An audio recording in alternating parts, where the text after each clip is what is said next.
Kenaikan harga BBM, terutama terhadap dampak sosial dan politik. Golkar kembali membantah akan menarik kadernya dari kabinet gotong royong.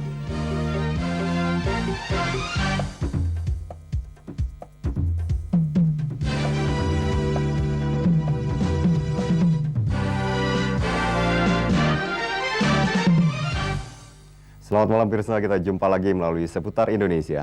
Hari ini Minggu 13 Januari 2002 dan kali ini bersama saya Joni Kurniawan. Dan saya Amalia Kartika. Baik pemirsa, Joni akan menyampaikan laporan pertama. Silakan. Baik ya.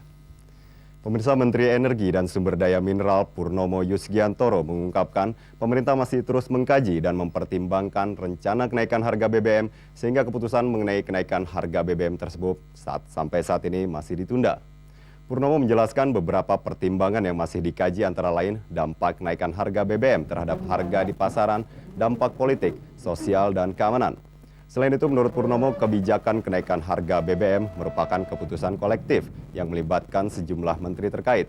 Purnomo menambahkan sejauh ini Menteri Koordinator Kesejahteraan Rakyat sudah mengalokasikan dana kompensasi kenaikan BBM sebesar 2,85 triliun rupiah untuk 55 juta jiwa yang tergolong masyarakat prasejahtera. 500 miliar rupiah diantaranya dialokasikan ke Bulog dan 90 miliar rupiah ke Depkop dan UKM. Agar tidak terjadi penyimpangan dan kebocoran dana kompensasi, Purnomo mempersilakan masyarakat untuk turut mengauditnya. Sedangkan mekanisme penyaluran dana 800 miliar rupiah tahun 2000 dan 2,2 triliun rupiah pada tahun 2001 lalu dapat ditanyakan kepada menteri yang bersangkutan. 2,85 itu oleh Menko Kesra itu ditargetkan bisa mencapai sekitar 55 juta jiwa. Ya? Jadi kalau hitung-hitungannya sekarang rakyat di bawah garis kemiskinan di Indonesia itu sekitar 40 juta, mestinya kalau target ini berjalan dengan baik ya, itu bisa mencapai keseluruhan apa yang kita cita-citakan. Pemerintah hari ini secara resmi meluncurkan program beras untuk keluarga miskin atau Raskin 2002. Program bantuan beras subsidi ini bertujuan untuk membantu masyarakat kurang mampu dalam membeli beras.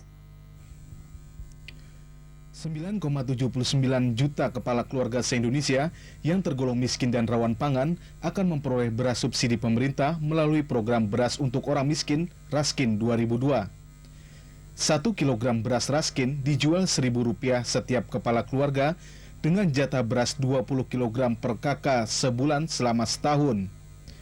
Pendistribusian beras Raskin 2002 telah dimulai Minggu siang di Kelurahan Kapuk, Cengkareng, Jakarta Barat, disaksikan Menteri Energi dan Sumber Daya Mineral Purnomo Yusgiantoro. Menurut Purnomo, dana 500 miliar rupiah dari 2,85 triliun rupiah dana kompensasi kenaikan BBM dialokasikan untuk subsidi beras Raskin. Tetapi tentu ada satu checklist yang harus saya sampaikan ya, satu dana kompensasi kan sudah selesai nih. Ya hitung-hitungannya sudah selesai kan, berapa? 2,85 ya. Pembagiannya juga sudah jelas. Untuk Bulog itu adalah 500 miliar, setengah triliun. Dari subsidi untuk beras miskin yang jumlahnya 4,7 triliun. Sementara Kabulog Wijarnarko membantah penilaian bahwa beras subsidi yang dijual kurang layak dikonsumsi. 9,75 juta kepala keluarga di seluruh Indonesia mendapat jatah beras miskin baru pemerintah. Wah, ini adalah untuk membantu yang miskin. Artinya ini yang jadi pertanyaan adalah kelayakan beras ini sendiri, Pak. Itu dianggap tidak layak beras miskin ini. Ya itu tidak benar. Ya, yang beras yang kita bagikan adalah beras yang produksi dalam negeri dan cukup baik. Juga yang kita makan. Itu jangan termakan oleh isu yang seperti itu ya. Itu juga saya mau nanyakan siapa yang bilang beras bulog apa. Iya, ada sebetulnya yang bilang beras. Program Raskin 2000 ini mendapat sambutan positif warga. Senang nggak, Bu? Senang. Kenapa, Bu? Ya, alhamdulillah oleh keadaan begini saya dikasih berkah ini. Berkah. Iya. Kalau di pasar berapa? Ya kalau pasar biasanya paling sederhana tuh 26. Iya. Sekarang? Sekarang ya yang ini alhamdulillah saya kasih keringanan. Pak, senang nggak Pak dapat beras ini Pak? Senang. Senangnya kenapa Pak? Harganya murah. Harganya murah? Iya. Bapak, harapan Bapak apa Pak? Harapan Bapak kalau sabangnya ini harganya jatuh. Untuk bulan Januari ini, Bulog menyediakan 200.000 ton beras Raskin. Sedangkan untuk menekan kenaikan harga beras di pasaran, sejak 8 Januari lalu, Bulog melakukan operasi beras murni dengan menjual beras langsung ke pasar-pasar. Deden Kusondo dan Pipin Kurniawan melaporkan. Pemirsa, harga beberapa kebutuhan pokok di sejumlah pasar di Jakarta sejak sepekan lalu mengalami kenaikan sekitar 5%. Harga beras juga masih tinggi karena pasokan beras sampai saat ini masih kurang.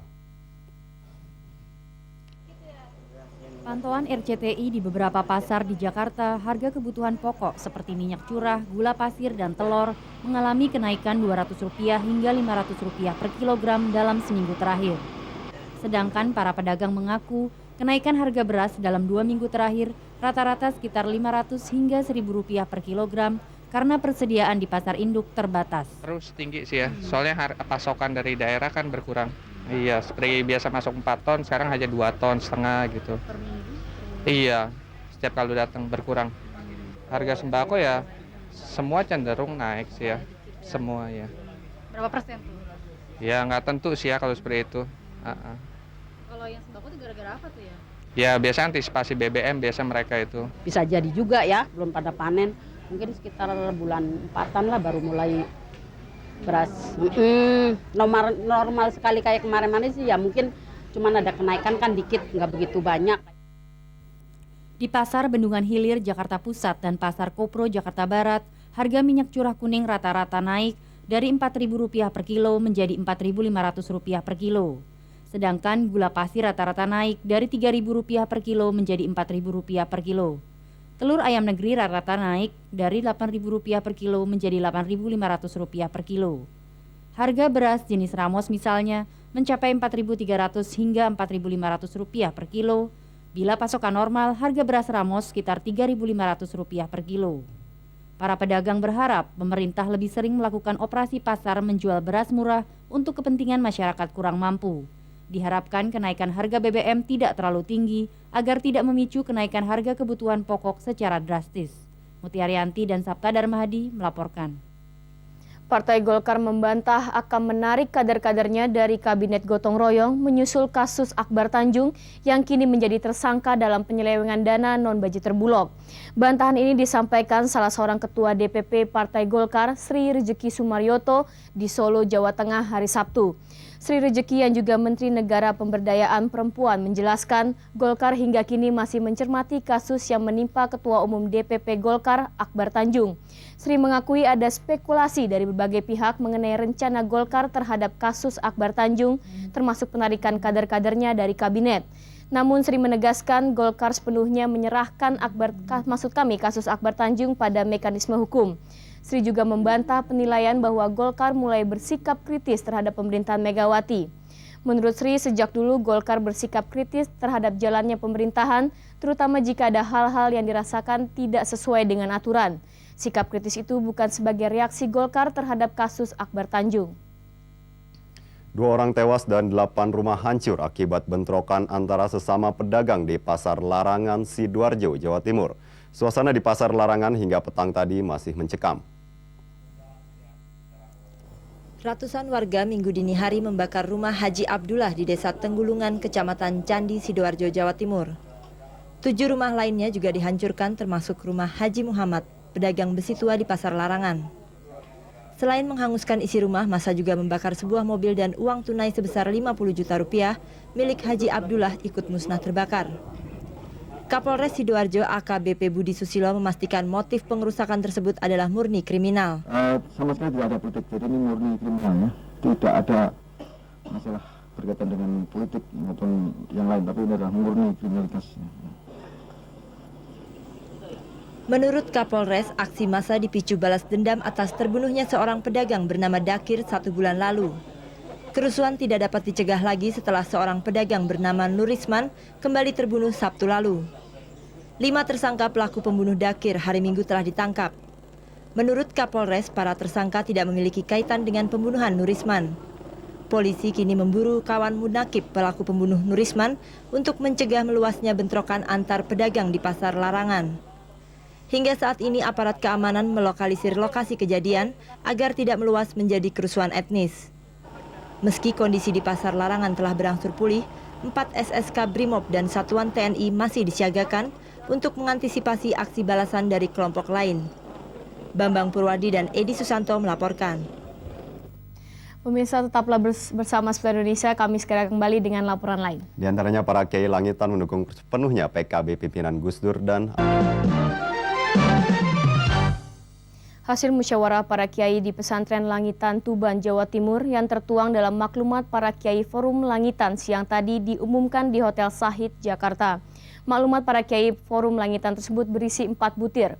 Pada butir pertama disebutkan Forum Kiai Langitan mendukung PKB pimpinan Kiai Abdurrahman Wahid dan Alwi Shihab serta produk muktamar luar biasa yang akan digelar di Yogyakarta.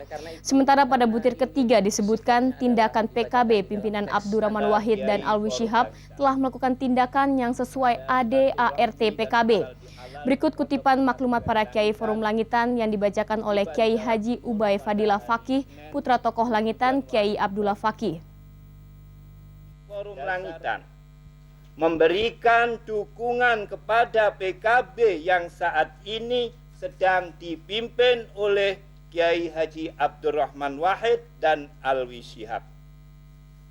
Dan semua produk muktamar luar biasa yang akan berlangsung di Yogyakarta pada tanggal 17-19 Januari 2002.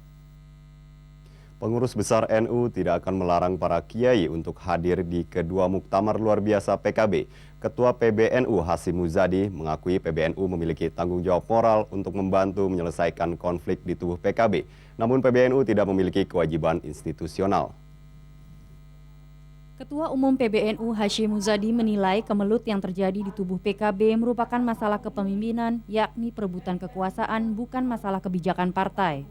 Saat menghadiri halal bihalal PBNU di Jakarta Minggu siang, Hasyim mengatakan saat ini upaya mendamaikan kedua kubu PKB mustahil dilakukan karena persiapan muktamar kedua kubu tersebut sudah matang. Hasyim menegaskan PBNU juga tak akan melarang para kiai NU hadir di kedua muktamar luar biasa karena merupakan hak perorangan.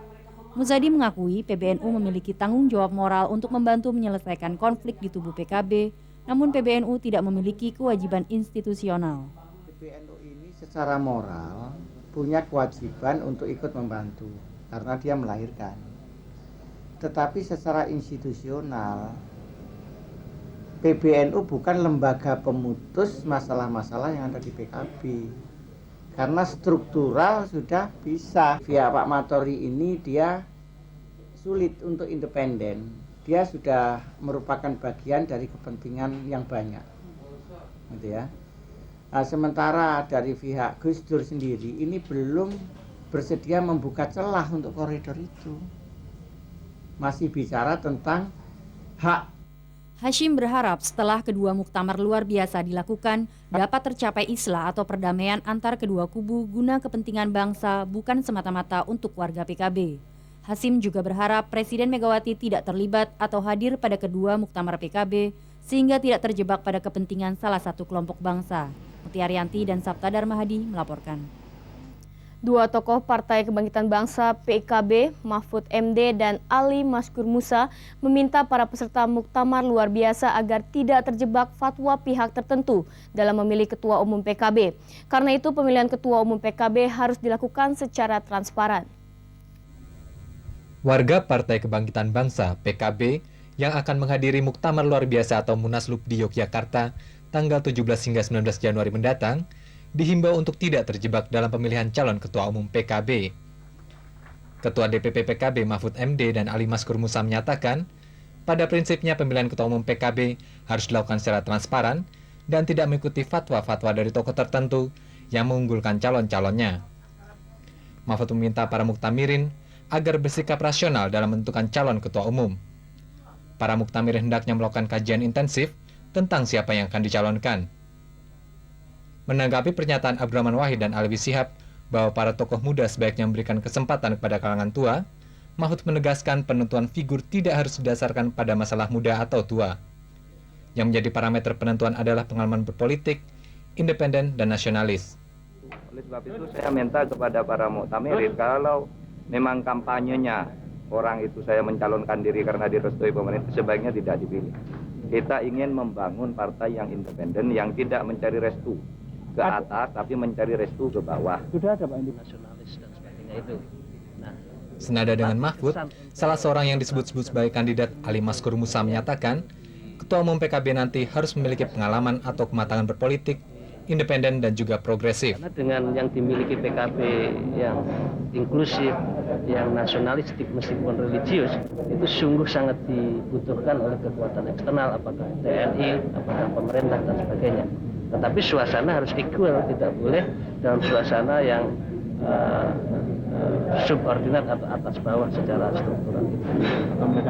Baik Mahfud maupun Ali Maskur berpendapat, nama-nama yang akan muncul dalam Munaslup nanti bukan dari sejumlah nama yang belakangan ini disebut-sebut, yaitu Alwi Syihab, Mahfud MD, Ais Hikam, Saifullah Yusuf, Ali Maskur Musa, dan Rahmawati.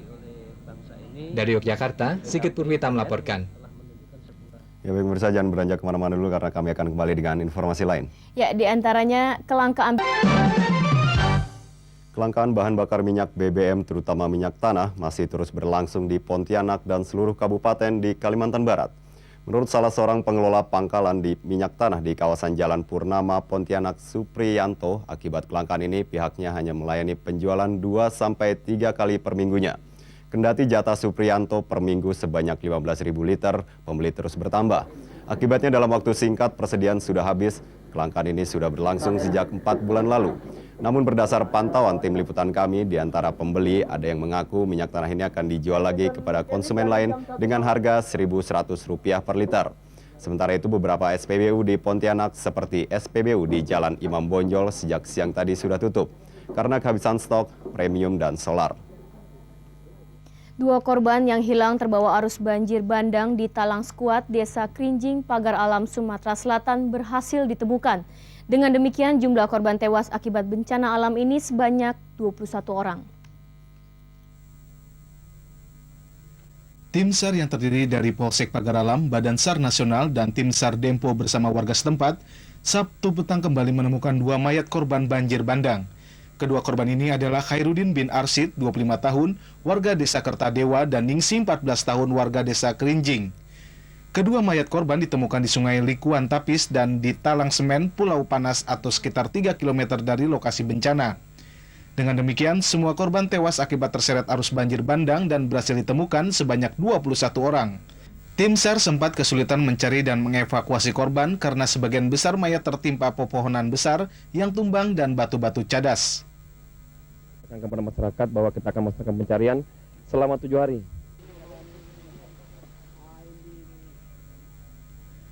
Banjir bandang yang menimpa warga Talang Sekuat, Desa Kerinjing, Kecamatan Dempo Utara, Pagar Alam, Sumatera Selatan ini terjadi Kamis dini hari akibat hujan deras sejak Rabu sore. Banjir bandang menghanyutkan 8 rumah warga, 1 bangunan musola, dan 2 jembatan beton putus dan terseret air sejauh 100 meter. Saat kejadian, sekitar 289 warga yang tinggal di lereng Gunung Dempo ini sedang terlelap tidur, seperti yang dialami Tarsikun, salah seorang korban yang selamat. Itu waktu sekitar jam 2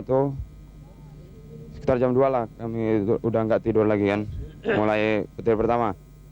Setelah itu petir terakhir nggak kelamaan, petir terakhir itu bunyi langsung ada lagi susulan bunyi kan, itu nggak taunya itu apa batu apa kayu itu pokoknya nggak tahu kan, langsung rumah itu rasa jalan gini kan, jalan terus nggak pokoknya kalau saya tuh udah nggak sadar lagi kalau rumah itu udah jalan.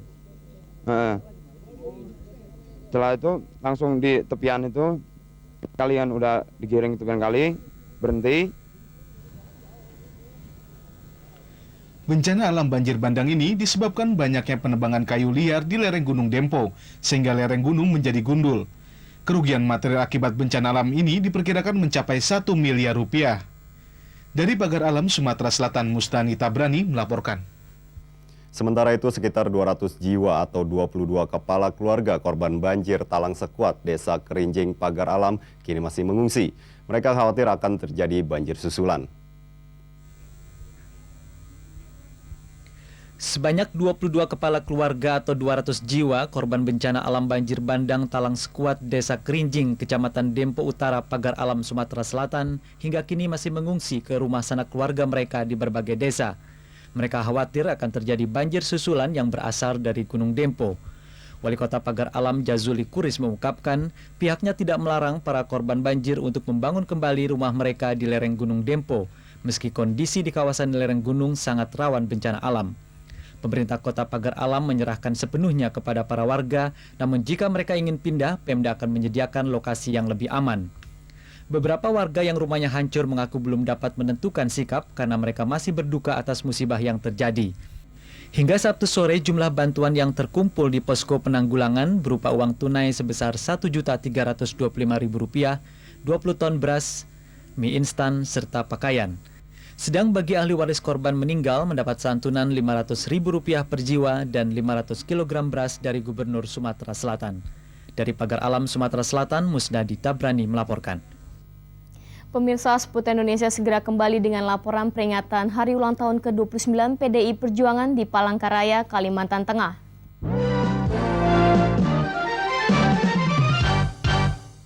Presiden Megawati Soekarno Putri siang tadi menghadiri peringatan Hari Ulang Tahun PDI Perjuangan di Palangkaraya, Kalimantan Tengah.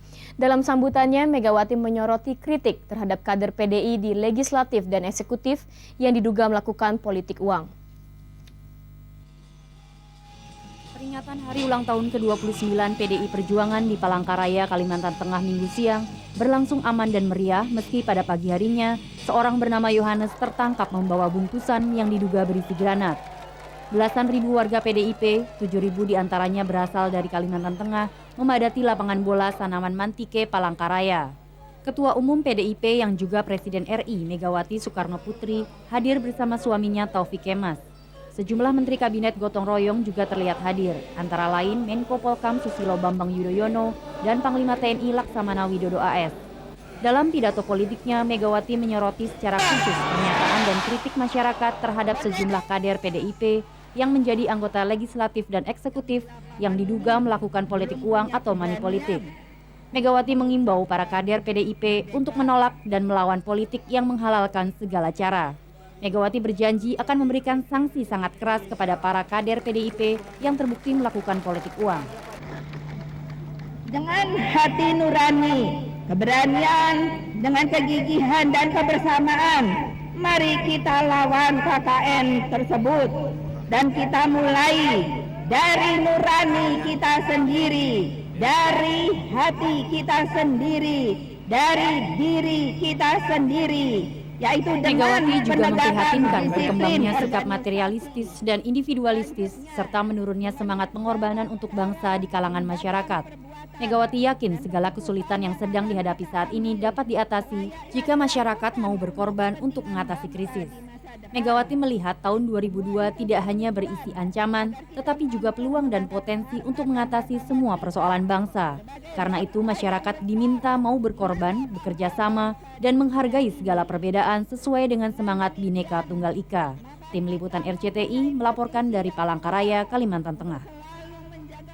Ya, pemirsa, informasi tadi sekaligus mengakhiri jumpa kita malam ini dari Studio 5 RCTI Kebun Jeruk, Jakarta. Saya Joni Kurniawan. Dan saya Amalia Kartika beserta tim redaksi Seputar Indonesia mengucapkan terima kasih atas perhatian dan kebersamaan Anda. Selamat malam dan sampai jumpa.